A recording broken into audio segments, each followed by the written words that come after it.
Oke, baik pemirsa, Assalamualaikum warahmatullahi wabarakatuh. Setelah menempatkan Ketua PLT DPP PAN Maluku Utara, Tutu Sutikno, DPP kini menerbitkan SK pemberhentian Iskandar Idrus dari keanggotaan partai. Selain itu, Iskandar terancam di PAW dari anggota DPRD Provinsi Maluku Utara. Dan untuk membahas masalah ini,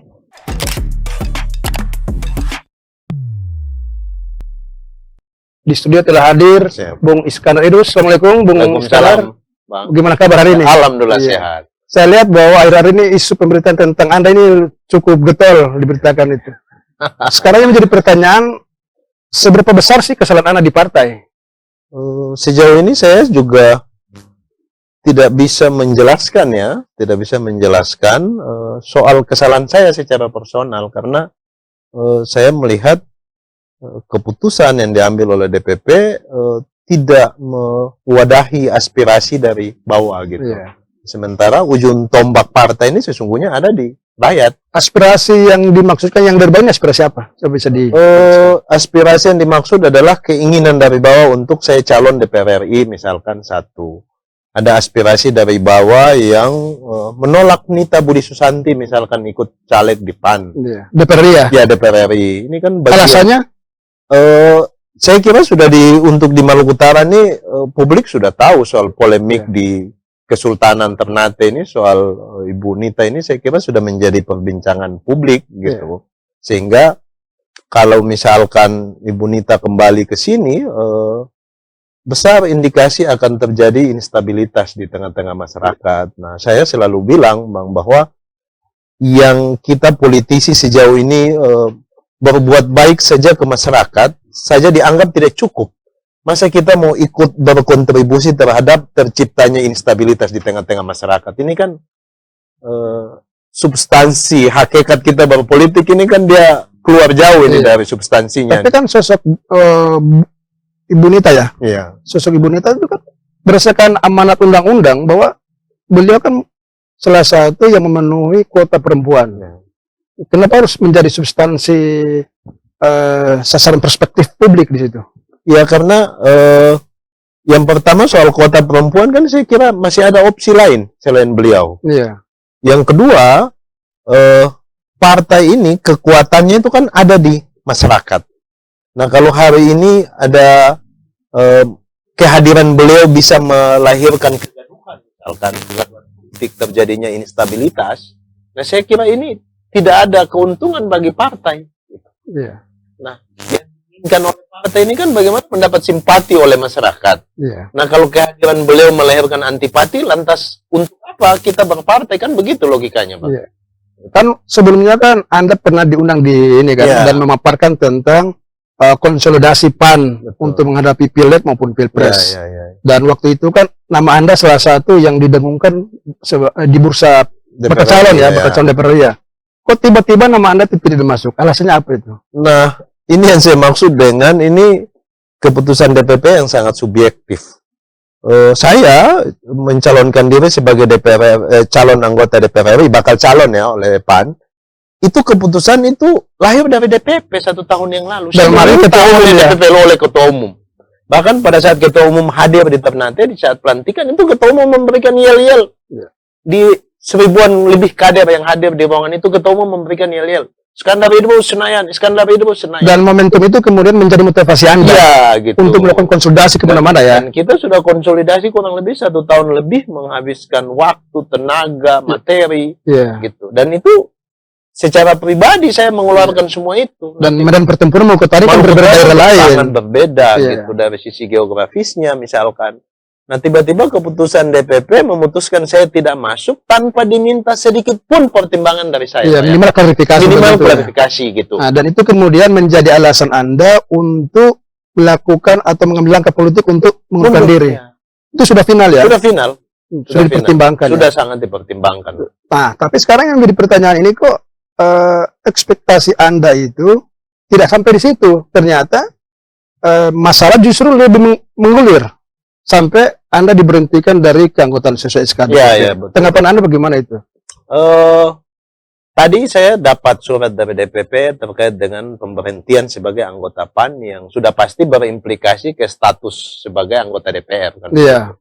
Nah, saya melihatnya ini menjadi kewenangan teman-teman di DPP, memutuskan itu menjadi kewenangan dia. Tetapi saya juga punya hak untuk melakukan pembelaan.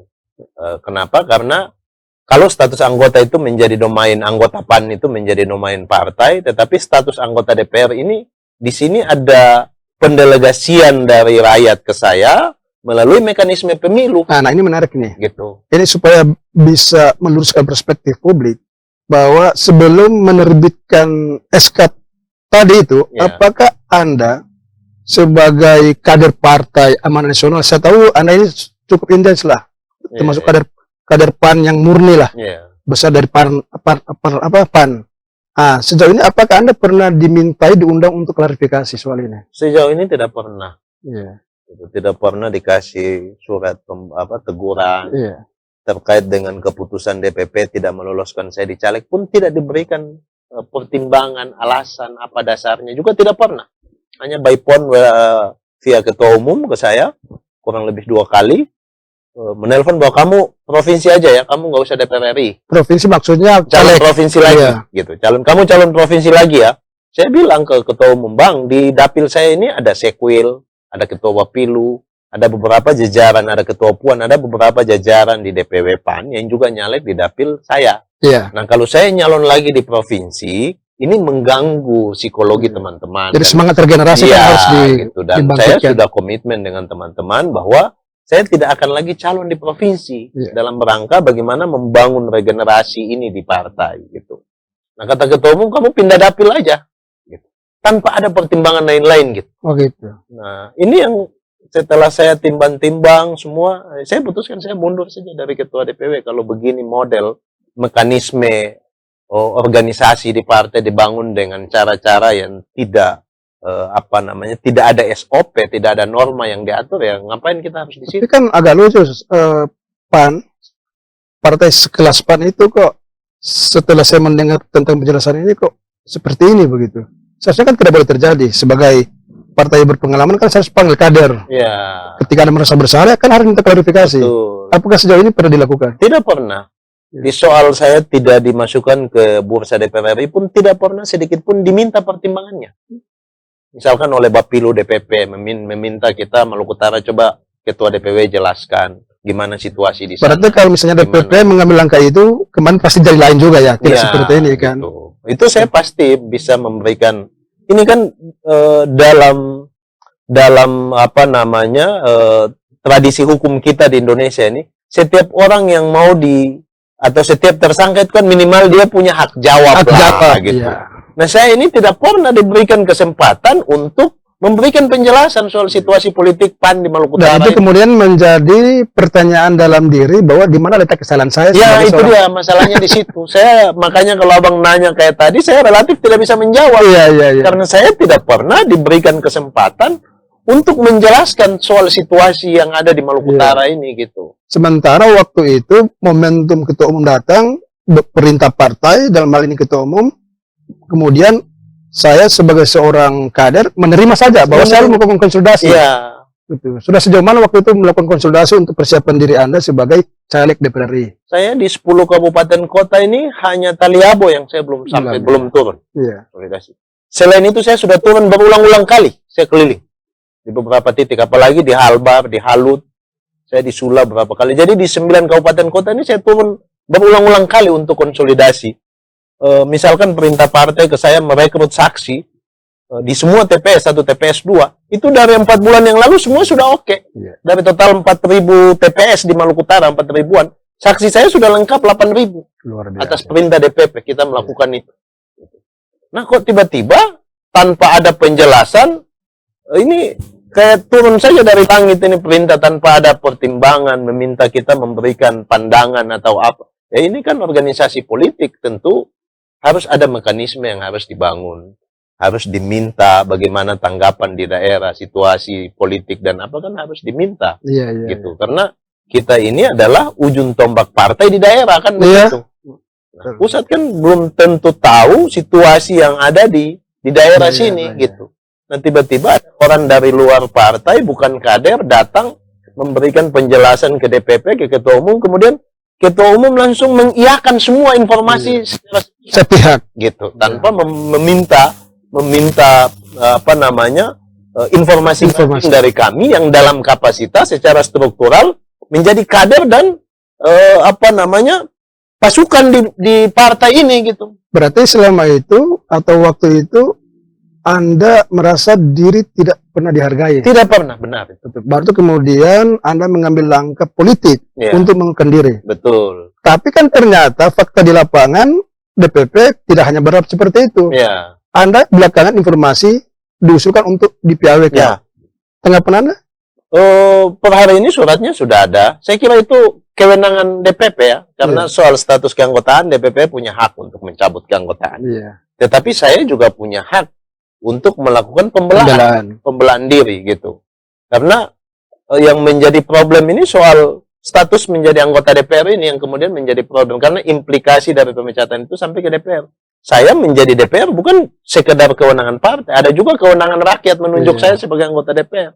Nah, ini dua hal yang harus tidak bisa dilepas pisahkan gitu, bahwa seolah-olah ini ansih menjadi kewenangan partai saja. Kita harus ingat di sebelah sini ada juga kewenangan rakyat yang telah mendelegasikan haknya melalui mekanisme pemilu gitu. Iya. Jadi ini dua hal yang saya kira penting untuk Nah, sekarang yang menjadi pertanyaan ini, Bung Iskandar. Ini kan kisru ini sudah terjadi. Iya. Apakah kisru ini akan mengalir terus? Apakah tidak bisa diurai kah? Ataukah sudah putus komunikasi antara DPP dengan Anda? Saya kira sejauh ini mestinya ya dalam kapasitas DPP dan kami DPW ini, kalau dalam kita bawa dia dalam kerangka kekeluargaan, ini antara orang tua dan anak. Yeah. Jikalau anak ini melakukan kesalahan, ya orang tua panggil dong, ajak bicara. Nah, kenapa ini, ada masalah apa? Nah, kita tidak pernah diajak bicara. Gitu. Soal kehadiran PLT, apakah pernah berkomunikasi? Tidak pernah juga berkomunikasi dengan saya. Tidak sama sekali pernah berkomunikasi. Gitu ya. Nah, sekarang ada beberapa informasi juga yang kami dapat, bahwa salah satu alasan untuk diajukan PAW yaitu Anda dinilai menghalangi kebijakan atau melakukan pembangkangan kebijakan partai. Ya. Apakah Anda merasa seperti itu? Saya tidak pernah merasa bahwa saya membangkang atas keputusan partai. Sejauh ini secara detailnya saya tidak tahu kebijakan yang mana yang saya lawan. Itu yang mana, itu sejauh ini saya tidak tahu kebijakan yang mana yang saya lawan gitu. Kalau misalkan poin di surat pemberhentian itu ada diktum pertimbangan dimasukkan soal saya tidak ikut mendaftarkan diri sebagai caleg, sebagaimana PO, petunjuk organisasi. Salah satu alasan ya. Nah, saya kan daftar DPR RI dan saya tidak diakomodir. Iya. Gitu. Jadi relatif agak susah kita baru kemudian ada kolega-kolega atau beberapa pengurus partai kan rame-rame mengundurkan diri. Iya. Itu kemudian menjadi salah satu perspektif DPP bahwa Anda melakukan konsolider untuk mengundurkan diri. Apakah benar? Oh, itu tidak benar. Karena di saat saya mundur di konferensi pers saya yang pertama, itu saya menyampaikan secara langsung di forum konferensi pers itu bahwa saya mengajak ke semua teman-teman bacalek PAN, kader PAN agar tetap kokoh, berdiri tegak, melanjutkan perjuangan ini di PAN. Jangan ada yang keluar. Gitu. Itu saya sampaikan secara langsung di konferensi pers itu, dan itu sampai ke semua telinga teman-teman kader di bawah. Ataukah itu bentuk daripada solidaritas mereka ya terhadap mantan ketua DPW PAN Maluku Utara ya?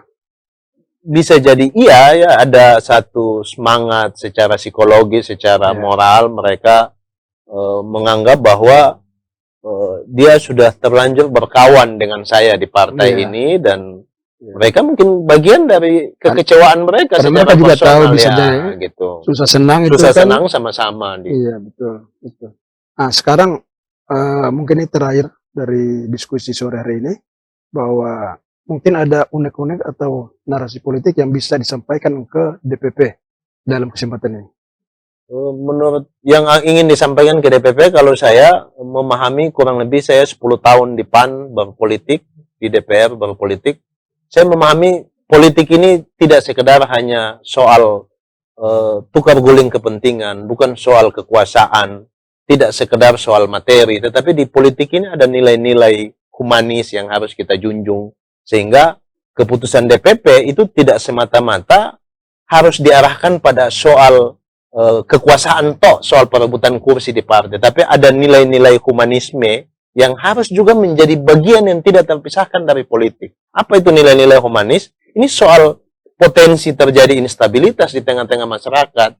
Kehadiran kebijakan partai bisa melahirkan kegaduhan di tengah masyarakat misalkan. Itu juga mestinya menjadi bagian yang tidak bisa kita pisahkan dalam membuat kebijakan-kebijakan di partai politik, karena partai politik ini adalah representasi dari rakyat, ini menjadi corong. Kalau keberpihakan kita tidak ke situ, lah untuk apa kita berorganisasi di partai politik? Nah, ini yang saya kira menjadi catatan yang penting untuk kita sampaikan. Dan mungkin yang terakhir nih, ini Anda perlu klarifikasi mungkin, karena ada isu menyebutkan bahwa Anda sudah berpindah partai. Iya. Nah, benar ya? Sejauh ini belum, tidak benar. Itu bisa dikonfirmasi ke semua partai. Saya diajak banyak partai untuk caleg, baik DPR RI maupun DPR provinsi.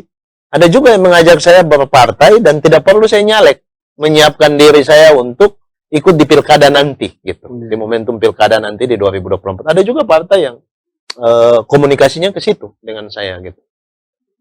Kalau misalnya DPP memaksakan kehendak dan sukses mempiawai Anda, sikap politik Anda untuk menyikapi kebijakan politik seperti apa? Saya kira kita akan sebisa mungkin memperjuangkan hak-hak kita melalui mekanisme hukum. Kalaupun itu hasilnya misalkan kita di PW, kita kembali saja ke ke perspektif agama kita bahwa kekuasaan itu berada di tangan Tuhan. Kapan saja kalau Tuhan mau mencabut, ya selesai juga. Kita harus sampai pada level itu kita samina wa ta'ala, bahwa kekuasaan itu kapan saja diberikan oleh Allah, dan kapanpun kalau mau ditarik ya ditarik juga. Berarti ada porsi yang lebih baik yang disediakan oleh Allah Subhanahu wa Ta'ala. Insya Allah, saya sih memahami ini bagian dari takdir kehidupan. Prinsipnya posisi perjalanan takdir kita harus berada pada rel perjuangan rakyat. Gitu. Poinnya di situ. Iya, baik. Sukses selalu. Siap, Bang. Makasih banyak ya. Sayang sekali pemirsa, waktu kita terbatas. Kami akhiri dialog saudara ini dengan Bung Iskandar. Nantikan kita di acara lainnya, tentunya hanya di news lain channel Timur Terpercaya. Assalamualaikum warahmatullahi wabarakatuh. Waalaikumsalam warahmatullahi wabarakatuh.